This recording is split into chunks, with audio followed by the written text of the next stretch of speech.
ഇറാനിൽ അമേരിക്കയും ഇസ്രായേലും ഫെബ്രുവരി 28-ന് ആരംഭിച്ച യുദ്ധം രണ്ട് രീതിയിലാണ് അമേരിക്കയെ ബാധിച്ചത്. ഒന്ന്, വിചാരിച്ചതിനേക്കാൾ അധികകാലം യുദ്ധം നീണ്ടുപോയി എന്നത്. മറ്റൊന്ന്, നീണ്ടുപോയ യുദ്ധം വരുത്തിവെച്ച സാമ്പത്തിക ബാധ്യത. വളരെ വേഗത്തിൽ യുദ്ധം അവസാനിപ്പിച്ച് കളമൊഴിയാൻ കരുതിയിരുന്ന അമേരിക്കയെ സംബന്ധിച്ചിടത്തോളം 5 ആഴ്ചയിലേക്ക് കടന്ന യുദ്ധം വളരെ നീണ്ടുപോയി.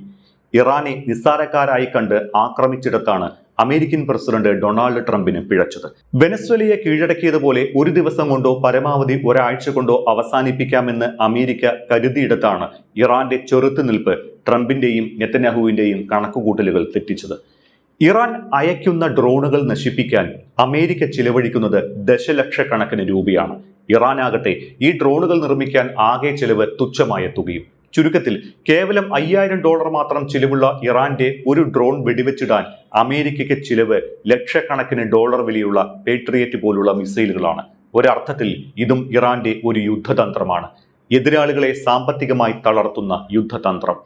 കുറഞ്ഞ ചെലവിൽ വൻതോതിൽ ഉൽപ്പാദിപ്പിക്കുന്ന ഡ്രോണുകൾ വെടിവെച്ചിടാൻ ദശലക്ഷക്കണക്കിന് രൂപ വിലയുള്ള മിസൈലുകൾ ഉപയോഗിക്കുന്നത് പ്രതിരോധിക്കുന്ന രാജ്യത്തിന്റെ സമ്പദ് വ്യവസ്ഥയെ തകർക്കും. സാമ്പത്തികമായി എത്ര മികച്ച നിലയിലുള്ള രാജ്യമാണ് എങ്കിലും യുദ്ധം അവരുടെ സമ്പദ്ഘടനയുടെ നടുവൊടിക്കുമെന്നതാണ് വസ്തുത. ഇറാന്റെ ആയുധ ശേഖരത്തിൽ ഡ്രോണുകളുടെ വലിയ ശേഖരം തന്നെയുണ്ട്. ഇവയാണ് ഇറാൻ അമേരിക്കയ്ക്കെതിരെയും ഇസ്രായേലിനെതിരെയും ഉപയോഗിച്ചിരുന്നത്.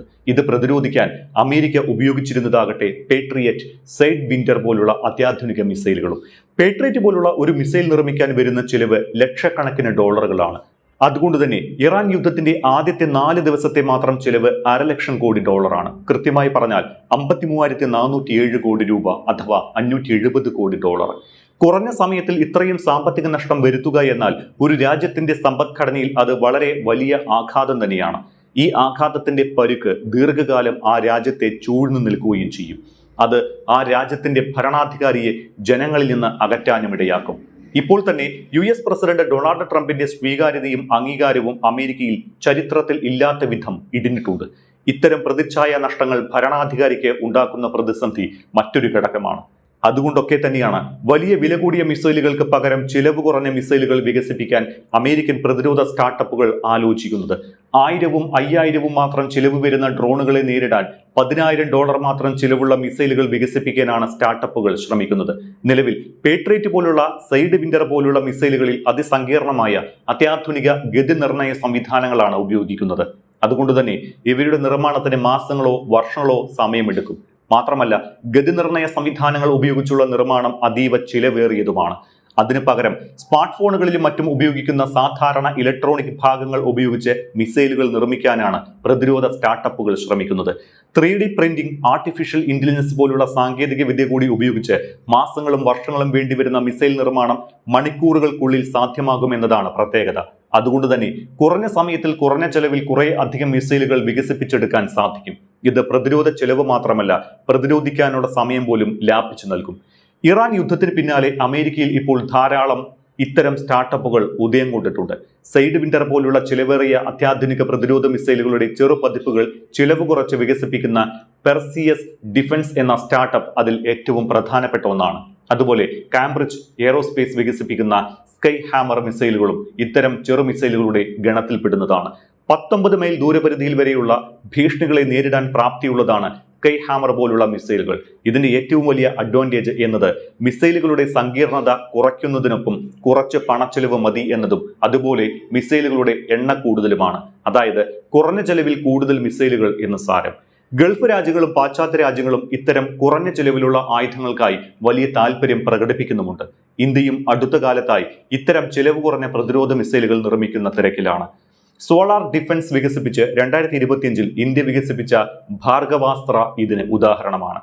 ഇനി ഇറാന്റെ മിസൈൽ ശേഖരത്തിലേക്ക് വരാം. ഇറാന്റെ മിസൈൽ ശേഖരം തീർന്നു എന്ന് അമേരിക്കയും ഇസ്രായേലും പറഞ്ഞു തുടങ്ങിയിട്ട് കുറച്ച് ദിവസങ്ങളായി. കഴിഞ്ഞ ദിവസവും ട്രംപ് പറഞ്ഞത് ഇറാന്റെ മിസൈൽ ശേഖരം തീർന്നു, ഞങ്ങളുടെ യുദ്ധലക്ഷ്യം നിറവേറി, അതുകൊണ്ട് യുദ്ധം അതിവേഗം അവസാനിപ്പിച്ചേക്കുമെന്നാണ്. പക്ഷേ ഇതിനിടയിലും ഇറാന്റെ ബാലിസ്റ്റിക് മിസൈൽ ആക്രമണങ്ങൾ അനുസ്രതം നടക്കുന്നുണ്ട്. എന്താണ് ഇതിന്റെ രഹസ്യം എന്നതാണ് ഇപ്പോൾ അന്താരാഷ്ട്ര ലോകം ചികയുന്നത്. US രഹസ്യാന്വേഷണ വിഭാഗം പുറത്തുവിട്ട കണക്കുകൾ പ്രകാരം ഇറാന്റെ മിസൈൽ ശേഖരത്തിന്റെ 1/3 യുദ്ധം ആരംഭിച്ച ഈ 5 ആഴ്ചക്കകം നശിപ്പിക്കപ്പെട്ടിട്ടുണ്ട്. ബാക്കിയുള്ളവയിൽ ഒരു ഭാഗം തകർക്കപ്പെടുകയോ അല്ലെങ്കിൽ രഹസ്യ കേന്ദ്രത്തിൽ ഒളിപ്പിക്കുകയോ ചെയ്തതായാണ് റിപ്പോർട്ട് സൂചിപ്പിക്കുന്നത്. ഇസ്രയേലിന്റെ കണക്ക് പ്രകാരം യുദ്ധത്തിനായി കരുതി വെച്ചിരുന്ന 2500 ബാലിസ്റ്റിക് മിസൈലുകളായിരുന്നു. ഇവയിൽ ഇനി 30% മാത്രമേ ശേഷിക്കുന്നുള്ളൂ എന്നാണ് വിദഗ്ധർ വിലയിരുത്തുന്നത്. US റിപ്പോർട്ട് പ്രകാരം ശേഷിക്കുന്ന മിസൈലുകളുടെ ഒരു ഭാഗം തകർക്കപ്പെട്ടിട്ടുണ്ട്, അതല്ലെങ്കിൽ രഹസ്യ കേന്ദ്രങ്ങളിൽ ഒളിപ്പിച്ചിരിക്കുകയാണ്. പക്ഷേ അപ്പോഴും ഇറാന്റെ ശേഖരത്തിൽ എത്ര മിസൈലുകൾ ഉണ്ടായിരുന്നു എന്ന കാര്യത്തിൽ ഇവർക്കാർക്കും കൃത്യമായ ധാരണയില്ല എന്നതാണ് വസ്തുത. ഒരർത്ഥത്തിൽ അമേരിക്കയും ഇസ്രയേലും പറയുന്ന മിസൈൽ തകർക്കപ്പെട്ടു എന്ന വാദം അംഗീകരിക്കാം. കാരണം യുദ്ധം ആരംഭിച്ച സമയത്തുള്ള അത്രയും വ്യാപകമായ മിസൈൽ ആക്രമണങ്ങൾ ഇപ്പോൾ ഇറാൻ നടത്തുന്നില്ല. ആക്രമണങ്ങളുടെ തോത് കുറഞ്ഞിട്ടുണ്ട്, പക്ഷേ അത് ആയുധശേഖരം കുറഞ്ഞു പോയത് കൊണ്ടാണ് എന്ന് പൂർണ്ണമായും വിശ്വസിക്കാനുമാകില്ല. അതിനും കാരണമുണ്ട്. വരും ദിവസങ്ങളിലെ യുദ്ധങ്ങൾക്ക് വേണ്ടി കരുതി വെച്ചിരിക്കുന്നതുമാകാം. അങ്ങനെ വിശ്വസിക്കാനും കാരണമുണ്ട്. അത് ഇറാൻ നേതാക്കൾ മുൻപ് പറഞ്ഞതുപോലെ വലിയ നാശങ്ങൾ ഉണ്ടാകും എന്ന വാക്കുകളാണ്.